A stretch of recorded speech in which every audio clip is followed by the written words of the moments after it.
ఈరోజు రాజన్న సిరిసిల్ల జిల్లాలో వేములవాడ గ్రామంలో మా కోసం వికలాంగుల శిబిరం నిర్వహించబడుతోంది. ఇందులో బ్యాటరీ ట్రైసైకిళ్ళు మరియు చంకకర్రలు, వీల్ చైర్స్ ఇటువంటి మా ఉపకరణాలను మా కోసం అందించడానికి ఇక్కడ క్యాంప్ నిర్వహించబడుతుంది. ఈ క్యాంపుకు మేమందరం అటెండ్ అయ్యాము. అయితే ఒక చిన్న ప్రాబ్లం ఏంటంటే 80% ఉంటేనే బ్యాటరీ ట్రైసైకిల్ ఇస్తామని అంటున్నారు. ఆల్రెడీ 3 years అయిన వాళ్ళకి కూడా ఇవ్వమని అంటున్నారు. ఇది ఒక చిన్న ప్రాబ్లం అవుతుంది మాకు. ఎందుకంటే ఈ బ్యాటరీ సైకిల్ ఎక్కువ రోజులు ఆగుతలేదు. ఒక 6 months 1 year లోపటినే అవి బ్యాటరీలు ఖరాబ్ అవుతున్నాయి. మరి సైకిల్ ఖరాబ్ అవుతుంది. మళ్ళీ సైకిల్ ఇష్యూ చేయాలంటే కూడా ఇష్యూ చేయడానికి ఇబ్బంది అవుతుంది. అధికారులు ఇబ్బంది పెడుతున్నారు. మళ్ళీ ఇంకోటి ఏంటంటే పర్సంటేజ్ కూడా ఒక 75 ఉన్నా కూడా వాళ్ళు తీసుకుంటే బాగుండు. మరీ 80 పెట్టుకున్నారు. 75 ఉన్న వాళ్ళు కూడా నడవలేని పరిస్థితులు ఉన్నారు. వాళ్ళకు కూడా ఈ బ్యాటరీ సైకిల్ ఆపరేటెడ్ సైకిల్ కావాలి. ఈ ప్రాబ్లంని మేము అధికారులు ఏదో విధంగా పరిష్కరించాలని నేను కోరుకుంటున్నాను. నా పేరు రాము, వేములవాడ. అందరికీ నమస్కారం అండి. ఈరోజు ఇక్కడ వేములవాడలో మండల ఆఫీస్లో క్యాంపు నిర్వహించడం జరుగుతుంది. ఈ క్యాంపులో భాగంగా పర్సంటేజ్ ఉన్న వాళ్ళకు సదరన్ సర్టిఫికేట్లు ఉన్న వాళ్ళకు ఇస్తున్నారు. పర్సంటేజ్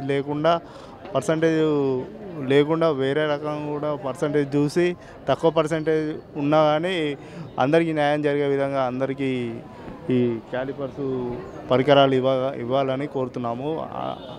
అందులో భాగంగానే ఈ స్కూటీలకు కూడా అప్లికేషన్ పెట్టుకున్న వాళ్ళకు కూడా ఇవ్వాలని, స్కూటీలకు ఏం పర్సంటేజ్ ఏం లేకుండా వీళ్ళకు కూడా న్యాయం జరిగేలా చేయాలని ఈ క్యాంప్ తరఫున మేము తెలియజేస్తున్నాం. నా పేరు పరశురాములు, వేములవాడ వికలాంగుల సంఘం. నా పేరు మన్మోహన్, కొండపేట మండలం. ఇవాళ వేములవాడ నియోజక మండలి కాడ అందరికీ పరికరాల కోసం అప్లై చేసేదానికి అందరు వచ్చిండ్రు. ఇదే ఒకటి చాలా చాలా మంచి ప్రోగ్రాము. తర్వాత కూడా కొంచెం ఇక్కడికి ప్రాబ్లం అంతే, ఈ 60-70 వాళ్ళకి కూడా కొంచెం బ్యాటరీ సైకిల్ ఇచ్చేదానికి ప్రయత్నం చేయాలి. తర్వాత చాలామందికి బైక్ కూడా ఈ స్కూటీ అవసరం ఉన్నాయి. వాళ్ళకి ఈ స్కూటీ కూడా ఇస్తే చాలా కనీసం అప్లికేషన్ తీసుకుంటే మంచిగా ఉంటుంది. అంతే పని చేసిన వాళ్ళు, దాని మీద బతకడానికి వాళ్ళు బాగా మంది ఉన్నారు. వాళ్ళ కోసం కొంచెం ప్రయత్నం చేస్తే మన ప్రభుత్వం చాలా మంచిగా ఉంటుంది, అందరికీ సాయం అవుతుంది. Thank you. రావుపేట మండలం నిజామాబాద్ గ్రామానికి చెందిన వికలాంగుడను. నా పేరు రామచంద్రం. నేను 3 wheelers కావాలని చెప్పి ఎంతమంది అధికారుల చుట్టూ తిరిగినా ఇవ్వలేదు. కానీ ఇది మా దోస్తు కొనిచ్చిన శ్రీకుమార్ గారు, మాజీ జెడ్పీటీసీ గారు కొనిచ్చిన అందువల్ల నేను బయట సమాజాన్ని చూస్తున్న తప్ప ప్రభుత్వం ఇచ్చే దానితో చూడాలనుకుంటే ఫ్రెండ్స్ ఇచ్చే దానితో ఎంతమంది నాలాంటి ఫ్రెండ్స్ ఒకరు ఇస్తారనుకోండి, నాకు ఇచ్చిండ్రు పర్లేదు. కానీ ఇక మిగతా ఫ్రెండ్స్కి ఇవ్వని వాళ్ళ పరిస్థితి ఏంటిది? నా బాధ గదే.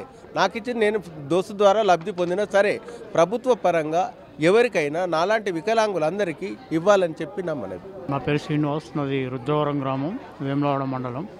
గత సంవత్సరం నుండి నేను వికలాంగుడిగా నా యాక్సిడెంట్ అయినా కాలు తీసేయడం జరిగింది. ఇందుకు కారణం నేను చాలాసార్లు కలెక్టరేట్కి అయినా ఆయన నాకు పింఛన్ రావడం లేదు. కనీసం స్కూటీ అని ఇస్తే నేను బిజినెస్ చేసుకోవడానికి వీలుగా ఉంటుంది, ఎవరి మీద ఆధారపడకుండా. నా కాలం మీద నేను నిలవడం అంటే స్కూటీ కూడా ఏది లేదు, పింఛన్ కూడా ఇవ్వడం లేదు.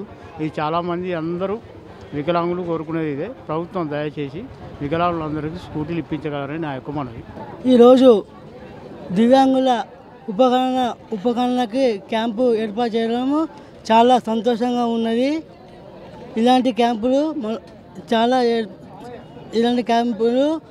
జరగాలని కోరుకుంటున్నాము. తెలంగాణ రాష్ట్రంలో దివ్యాంగులకు ఉచిత ఉపకరణాలు తెలంగాణ ప్రభుత్వం ఇస్తుంది కాబట్టి మా అందరికీ ఎంతో మంచిగా జరుగుతుందని, ఇంకా ఇలా కార్యక్రమాలు బాగా చేయాలని కోరుకుంటున్నాం.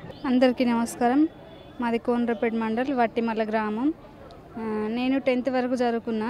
ఇంకా ఇంటరు, డిగ్రీ అట్లా చేద్దామంటే ఏటన్నా పోవడానికి కానీ ఎక్కడానికి కానీ ఏదో బ్రదర్ను, అన్నను, భర్తను ఇలాంటి వాళ్ళ సహాయమే తీసుకోవడం అవుతుంది. కానీ మాకు సొంతంగా బండ్లు రావట్లేదు.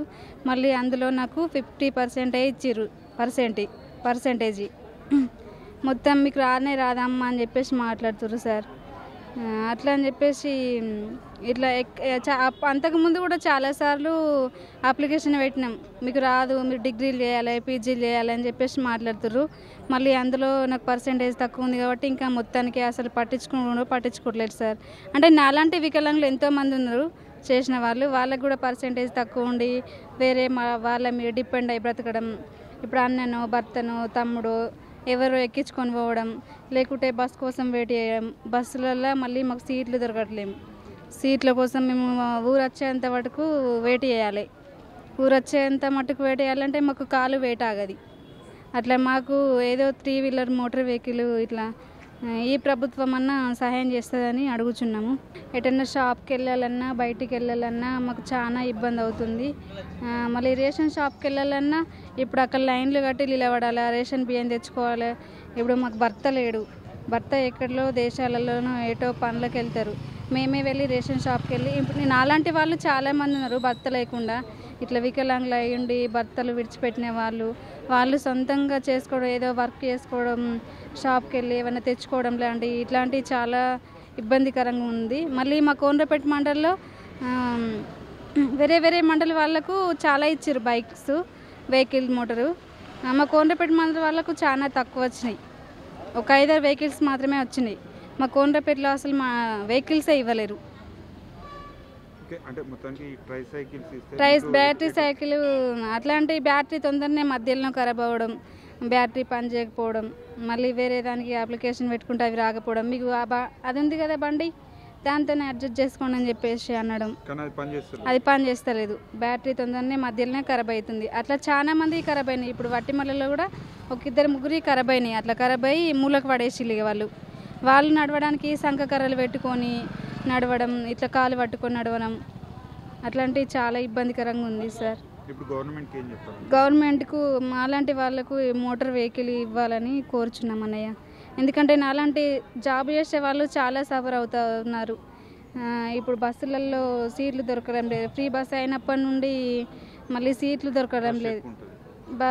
బాగా జనాలు ఎక్కువ ఇట్లా ఇప్పుడు లేడీస్ అనేది ఎక్కడికి వెళ్ళినా లేడీస్దే కాబట్టి అట్లా సీట్లు ఇవ్వలేము. ఇట్లా నిలబడాలంటే కూడా అసలు ఓపిక, ఇట్లా నిలబడాలంటే కూడా నిలబడలేదు సార్.